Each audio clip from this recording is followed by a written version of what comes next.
পিয়ারলেসের হোটেলে কংগ্রেসের সঙ্গে বৈঠকে, প্রদেশ কংগ্রেসের সঙ্গে বৈঠকে চাকরিহারাদের একাংশ তারা রাহুল গান্ধীর সঙ্গে দেখা করতে চেয়েছিলেন এবং তাই নিয়েই এই বৈঠক। ছিলেন প্রদেশ কংগ্রেস সভাপতি শুভঙ্কর সরকার।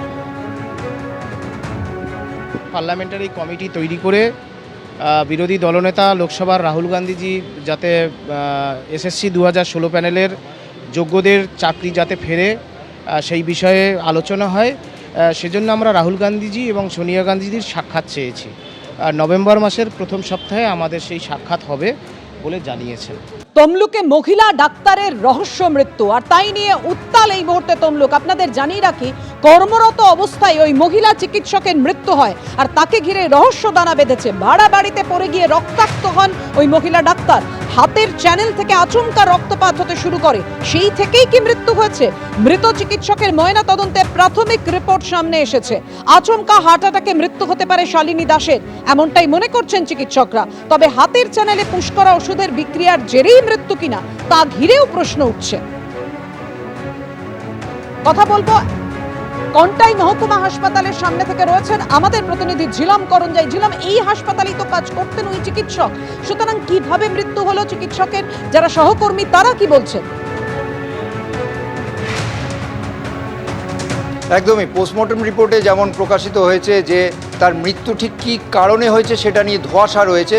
সাডেন কার্ডিয়াক ডেথ হতে পারে তেমনও মনে করা হচ্ছে। তবে একই সঙ্গে যে ওষুধের কোনো পার্শ্ব প্রতিক্রিয়া বা অন্যান্য কোনো কারণ কিনা তার জন্য ভিসেরা টেস্টের জন্য শরীরের অংশ এবং যেখানে চ্যানেল করা ছিল সেই অংশ থেকেও ভিসেরা টেস্টের জন্য স্টেট ফরেন্সিক সায়েন্স ল্যাবে পাঠানো হয়েছে। তবে তিনি যেখানে কাজ করতেন, এই যে কাঁথি মহকুমা হাসপাতাল, সেখানে 26/9 এই তারিখে তার এখানে পোস্টিং হয়। তিনি অ্যাকচুয়ালি নন্দীগ্রাম সুপার স্পেশালিটি হাসপাতালে সিনিয়র রেসিডেন্ট হিসেবে পোস্টেড ছিলেন, কিন্তু এখানে অ্যানাস্থেসিস্টের ঘাটতি হওয়ায় তাকে গত মাসের 26 তারিখ পোস্টিং হয়, তিনি আসেন।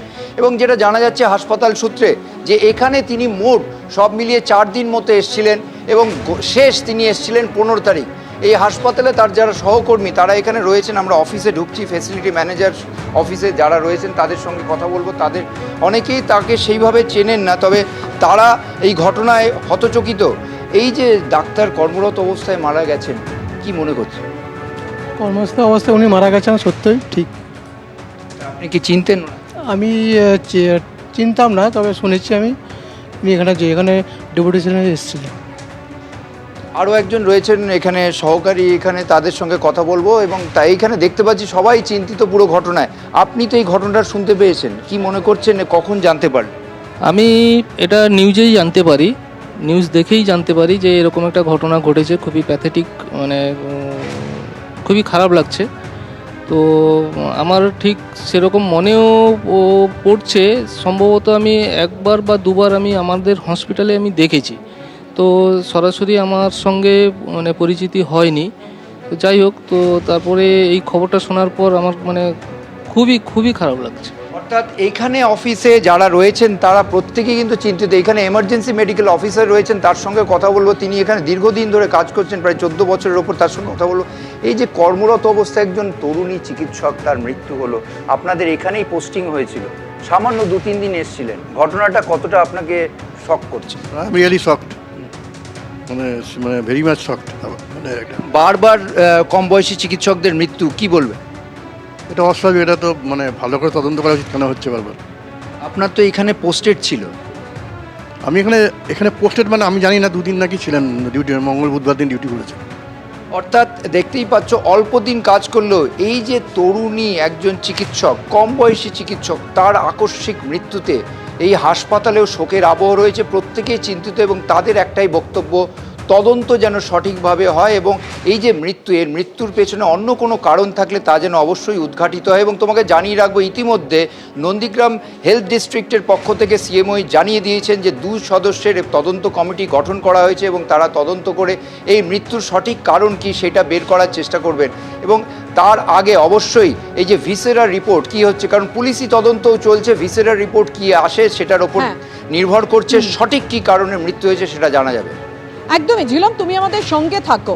মৃত চিকিৎসকের বাবা তিনি প্রশ্ন তুলছেন যে মেয়ের পোস্টমর্টেম এত তড়িঘড়ি করা হলো কেন, কি বলেছেন দেখুন। মৃত্যুর কারণ তো কিছু এরাও কমপ্লিটলি কিছু বলতে পারিনি। আর হসপিটাল বলতে পোস্টমর্টম রিপোর্ট ছাড়া আমরা কিছু বলতে পারবো না, এই ধরনের কথা আমাদের জানিয়েছে। এখন তো আমারও একটু হচ্ছে যে এত তাড়াতাড়ি পোস্টমর্টমটা কেন করা হলো। পোস্টমর্টমটা বোধহয় কমপ্লিট হয়েছে নিয়ার অ্যাবাউট 5টা 5:30 গতকাল। আমরা ডেড বডি নিয়েছি ওই দিন রাতে 12:30 একটা নাগাদ কালকে। আজকে তার দাহ? হ্যাঁ, আজকে তার দাহ। যে হসপিটালে কর্মরত ছিল সেই হসপিটালে ওর পোস্টমর্টেম হয়েছে? হ্যাঁ, ওই হসপিটালেই পোস্টমর্টমটা হয়েছে। আপনার কি অন্য কোথাও করানোর পরিকল্পনা ছিল বা দ্বিতীয়বার করানোর পরিকল্পনা ছিল, তাড়াহুড়ো করা হয়েছে বলছেন? অ্যাকচুয়ালি যদি আমি কারণটা জানতে না পারি, আমি তো অন্য জায়গায় গিয়ে সেরকম পরিকল্পনা করতে পারিনি। তো এখন আমার এগুলো তো আস্তে আস্তে ডাউটটা হয়, সার্কামস্টেন্সেস বিভিন্ন লোকের কাছে জানতে পেরে। এখন এই মুহূর্তে মেডিকেল রিপোর্ট মানে এই রিপোর্টটা না পাওয়া পর্যন্ত কিছু বলা যাচ্ছে না। অর্থাৎ পোস্টমর্টেম এত তড়িঘড়ি কেন তা নিয়ে যেমন মৃত পড়ুয়ার বাবা প্রশ্ন তুলেছেন, মৃত চিকিৎসকের মা কি বলছেন?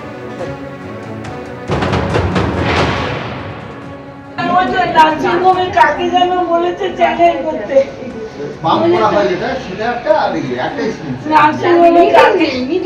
নার্সিংহোমে কাকে বলেছে নাকি চ্যানেল করে দিচ্ছে, তারাই করে দিয়েছে। কিছু নাই, সকালবেলা তো সুস্থ হয়ে গেছে, সুস্থ গেছে।